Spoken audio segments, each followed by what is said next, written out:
Hello అండి, ఈరోజైతే mini vlog share చేసుకుంటున్నానండి. ఇది సాటర్డే రోజు వ్లాగ్ అండి.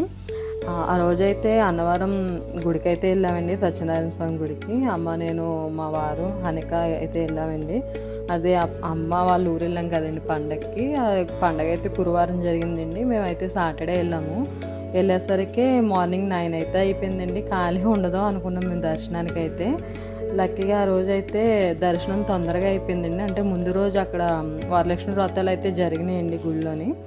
సో దానివల్ల మాకు సాటర్డే కొంచెం జనం తక్కువ ఉండడం వల్ల దర్శనం అయితే తొందరగానే అయిపోయిందండి.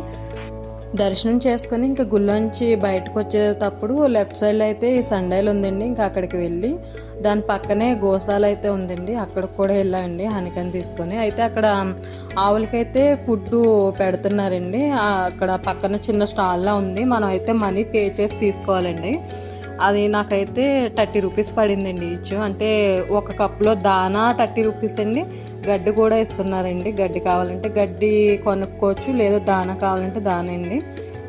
ఒక్కొక్కటి అయితే 30 రూపీస్ పడిందండి. సో అది తీసుకొని వెళ్ళి అయితే ఇంకా అక్కడ ఆవులకి ఫుడ్ పెట్టేసి బయటకైతే వచ్చి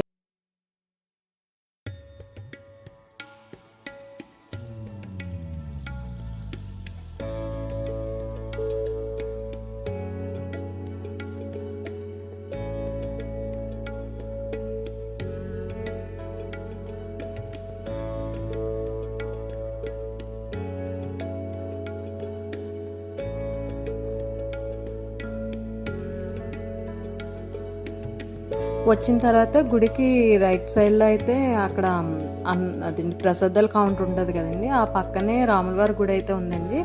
అక్కడ కూడా దర్శనం చేసుకొని గుడికి బ్యాక్ సైడ్ నుంచి, అదే గుడి బ్యాక్ సైడ్ అయితే అన్నదానం జరుగుతుందండి, అన్నప్రసాదం జరుగుతుంది. సో అక్కడికైతే ఇంకా భోజనం చేయడానికి అక్కడికి వెళ్ళిపోయండి.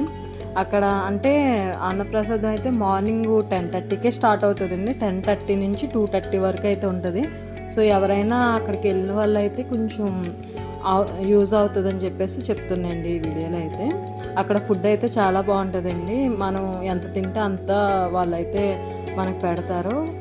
మేమైతే ఇంకా అక్కడ ఫుడ్ తినేసి ఇంక బయటకు వచ్చేసండి. బయటకు వచ్చాక ఇంకా అక్కడ ప్రసాదాలు అయితే కొనుక్కొని ఇంక ఇంటికైతే వెళ్ళిపోయండి. ఇంక ఈ వీడియో అయితే ఇంకెక్కడితో ఎండ్ చేస్తుంది. Bye bye.